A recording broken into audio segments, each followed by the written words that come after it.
It's the year 2009. Riding off the back of one of the greatest games BioWare had made to date, the original Mass Effect, it was poised to release its latest game, Dragon Age Origins. Little did we know that we were in the brief golden age of BioWare from 2007 to 2012. Here it would release many popular titles, of those being Mass Effect 1 and 2, and the other being Dragon Age Origins. This was the time where BioWare was pushing the boundaries, making some of the best examples of your choices matter type games, letting you really roleplay what kind of character you want to, and they nailed this extremely well with Dragon Age Origins. Mass Effect lets you be asshole Shepard or kind caring Shepard. KOTOR lets you have a bit of a moral gray in the middle sometimes, but it's mostly good or bad. Whereas Origins really lets you craft exactly what kind of character you want.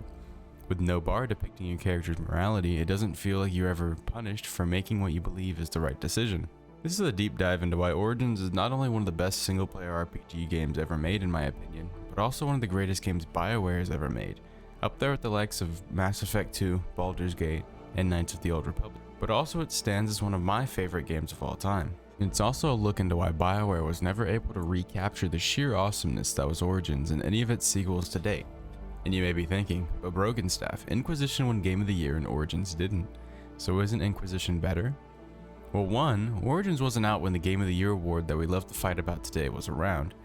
And two, since when has Game of the Year really even mattered? It's a popularity contest much like the presidential election. Before we get into this case study on one of the greatest games BioWare ever made, I just want to say there will be minimal spoilers for this 14-year-old game. There will be some minor story elements told, but nothing super big or experience ruining. I understand that many people's first entry into the Dragon Age series was actually Inquisition, and that some people may be looking to play Origins for the first time, and I wouldn't want to ruin that. Now, onto the video. I remember in 2009 when this game came out, even with as young as I am, I distinctly remember both this game as well as BioWare's previous game Mass Effect.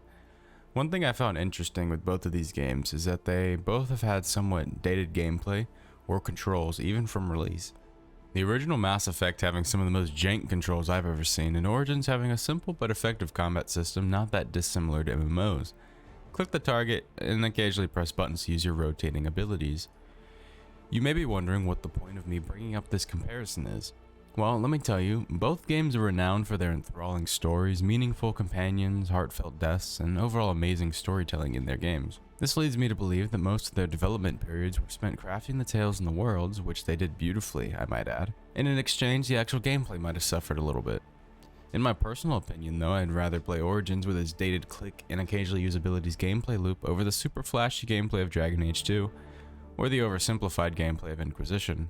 The Origins story is so enthralling to me that it manages to hook you right in even from the opening cinematic. Even just from the first moment of clicking new game, you were drawn into this world, via Duncan narrating this epic retelling of the history of not only the Grey Wardens but also the Blight in general.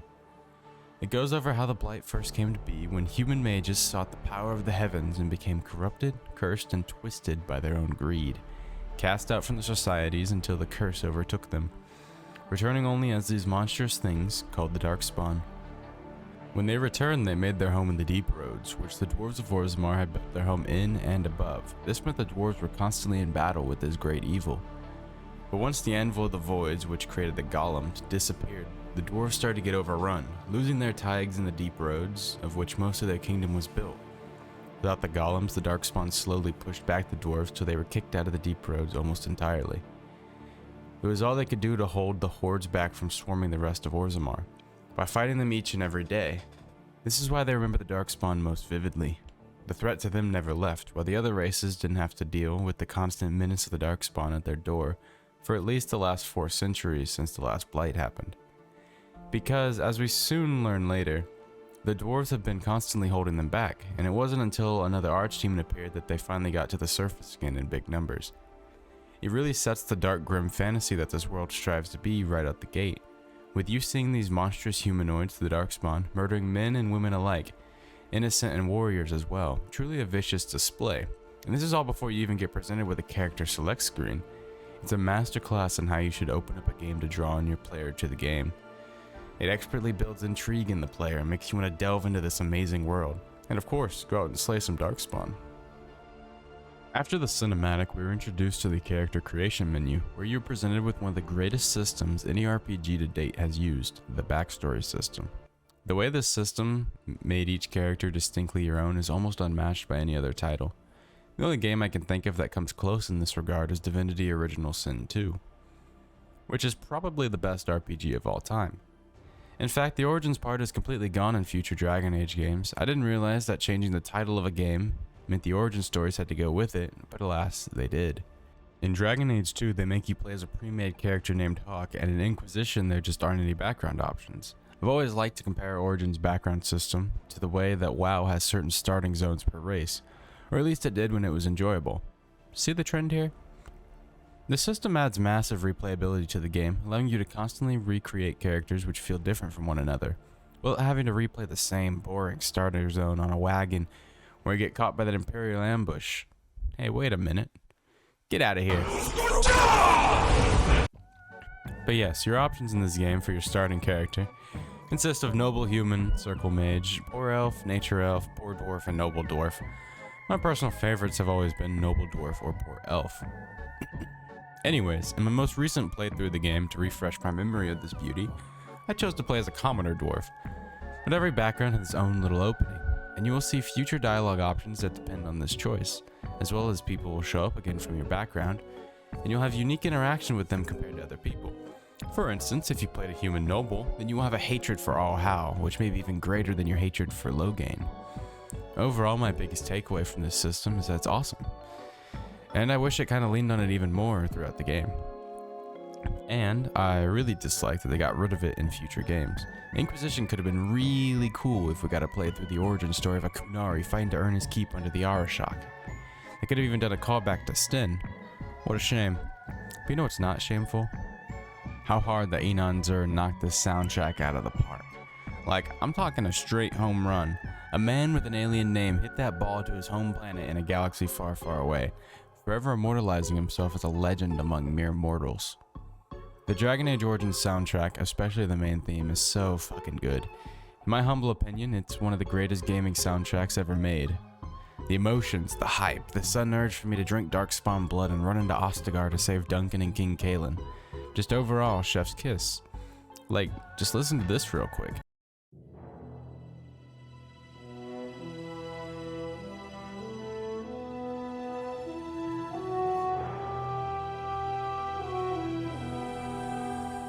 You can't tell me you aren't ready to charge into battle at any minute after hearing that.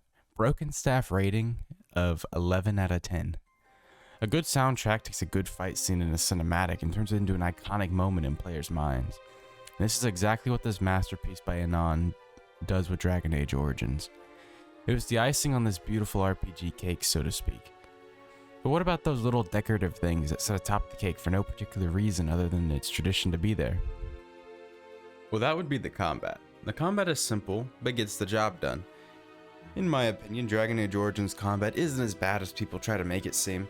I don't know if it's just because I've played lots of old school MMOs, of which this gameplay loop of right click and let your boy smack the crap out of the thing until your abilities come off cooldown is the norm, but I actually prefer the combat in Origins over the sequels. In my opinion, Origins is a great example of how a multi-member party-based tactics game should play out. Divinity Original Sin 2 is what I would call the pinnacle of this style of combat, but Origins does a good job nonetheless. You're able to fully customize each party member, not just your own character. You can select battle tactics for each member down to telling members when to use certain abilities, when enemies or allies meet a certain criteria. This is super useful when dealing with an ability such as a taunt, where you can tell your tank to taunt the threat if they are attacking your mages or archers.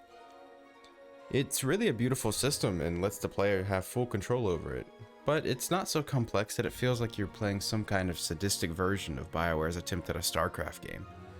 It's complex in all the right ways, while still being user-friendly and relatively easy to pick up.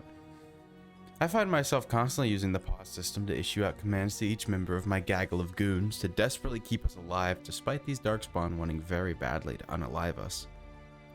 The choices I've made in certain tough combat situations from that pause menu were super beneficial to my party, because I kept them from dying and overall I enjoyed the use of the pause system.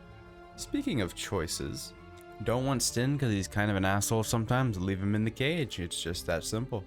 Don't want the big old rot golem, just don't do her quest to free him either. Not really feeling the elves today, let them get murdered on by the werewolves. It's nice to not feel like you're having party members forced down your throat who will inevitably end up benched on your team the whole time. Choices you don't coincide with in this character are very rarely pushed upon you. You basically have free reign of choice in this world to build your own narrative. There's many choices like this throughout the game, in which future Dragon Age games don't seem to stand up to. It's very similar how Mass Effect was played during the aforementioned golden years of BioWare. And Origins is the pinnacle of this in the Dragon Age series, so much so that you can choose who becomes king. Actually, you can choose who becomes king in both the humans and the dwarves. It's a very well thought out system through and through, and again it leads to replayability like no other. Like, what if I don't kill all those werewolves this time? What if I don't make Alistair king, etc. Throughout the game, when you are building your army, you can basically decide who you want in the final fight, more so than the Grey Warden treaties would have you believe. In the treaties, you can request aid from Orzammar, the dwarves, the Dalish elves, and the Circle of Magi. But in each place, you make decisions that affect who shows up to the final battle with you. These choices pop up in pretty much every area of the game. In Orzammar, you can end up with golems, in the Dalish lands, you can end up with werewolves, in the Circle, you can end up with Templars instead of mages. These all have some kind of minor effect on the battle's ease, depending on your party, of course. I find these to be extremely fun, and it makes the game highly replayable, once again, letting each adventure feel different from the last. Speaking of our adventure, what's it all about in Origins? Well, you know how I just said that the Grey Wardens are supposed to defeat the Darkspawn? Well, that is until they're all wiped out except you and Alistair when Homeboy on the flank at Ostagar dips and gets literally everyone else wiped the fuck out. All the Grey Wardens are gone, you and Alistair remain as the last two against an impending doom known only as the Blight. It sets up the grimness of the game really well. It's clear from this moment that betrayal is expected and no punches are pulled.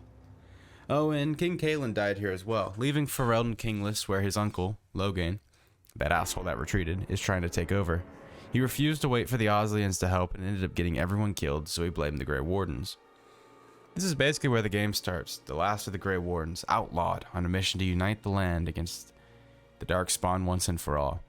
But it seems everywhere else in the world is currently deciding that now would be a great time to all be in conflict. Hint, it's really not a good time. Speaking of the world, it's grim. But nobody wants to wallow around in a grim world all the time with no sense of hope.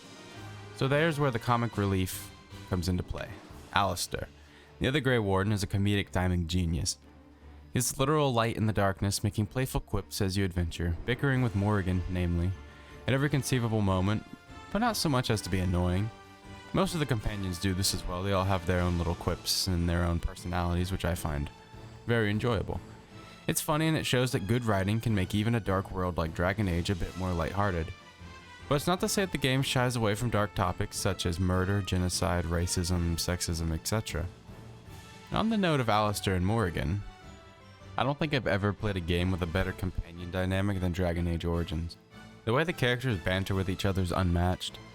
I really love how depending on the companions you bring on your adventures, you are open up to different dialogue options as well. Each companion has their own personality and likes and dislikes, and this leads to some very interesting conversations in the game between the companions as they bicker and bond throughout the game. Personally, one of my favorite moments is when Oghren and Morrigan are talking. Basically, Oghren was hinting if Morrigan had ever shapeshifted while having intercourse with someone, and that Oghren would totally be into it. Oghren, you fucking furry bastard. It's to random conversations like these that give life to the characters. Mind you, this happened while I was just walking around. It wasn't something that happened due to an activated dialogue option or anything. I feel like absolute gems like these are easy to miss.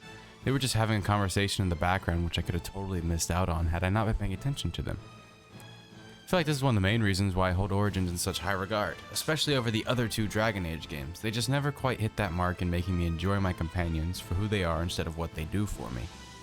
It's not like Origins has the most diverse classes of characters either. Your full party is literally 5 warriors, 2 mages, and 2 rogues. Although of these people, there are 1 elf, 1 dwarf, 1 golem, 1 dog, and 1 kunari, so there is some diversity. But it doesn't rely on its character diversity of builds and such to have great companions, but rather it leans on personality. So you choose what group you like the best, based mainly on what their interactions with each other and other NPCs are like. This is what I feel a good companionship system is supposed to be.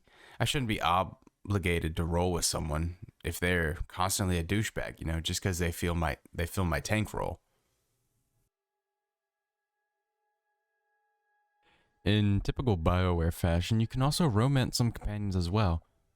There are 4 romance options in Origins. Morgan is for the dudes, Alistair is for the chicks, and Liliana and Zevran are for both. Personally, I'm not one to care much about the romance side of games. I'm here to be a badass, but I don't mind getting some apostate mage Gucci in the meantime. I've only really romanced Morgan, but I hear that Alistair's a total himbo and all lovey-dovey, and that Zevran is one of the best romance options over any of the Dragon Age games in general. But still, personally, nothing to me is more attractive than those pixels that accompany Morgan. There is a reason, and I'm sure I'm not the only one, that I don't ever change Morgan's original outfit. That thing is sheesh. This system is a fun little additional thing you can do in Dragon Age. The problem lies in where Dragon Age Inquisition became a glorified dating simulator rather than a fun RPG, or at least to me. Do I think that BioWare can ever recover from this downward spiral they've been in since 2012? Well, no. Not unless they decide to go back to what made them great. Building a world with compelling storylines, companions you actually care about, and you don't just want to fuck. That's what made their games good. Like, Dragon Age Origins has probably the worst fighting system overall in any of the 3 Dragon Age games, yet it still shines due to everything around it. The systems aren't bad, but most of it's pretty mindless hack and slashing for melee characters. Inquisition to me is a mess. I feel like the graphics in Origins hold up even better than Inquisition. I don't quite know why, but perhaps it's due to the fact that Origins is very dark and grim, which is befitting of a world overcome with a blight. But Inquisition is all bright and happy looking, even if the world is also getting double tapped up the butt by evil. Honestly, as much as I love Dragon Age, I would prefer that BioWare Studios would work on a new IP and come up with something like some new world to create an epic RPG around, filled with choices that matter, a simple but interesting combat system, and companions that are quippy and fun to be in a party with. Also, P.S., Origins soundtrack will kick any other Dragon Age's games ass in the music department. I'm talking like, it would take Inquisition's lunch money any day of the week that ends in Y. According to legend, anytime you mention Dragon Age Origins, someone reinstalls it. I might just be able to get BioWare enough money for them to actually keep some employees to finish Dragon Age Dreadwolf. Hope you enjoyed the video. I know I did while making it. If you want to see some more content like this, subscribe to the channel. I have many more videos planned, and I'm trying my hardest to pump them out.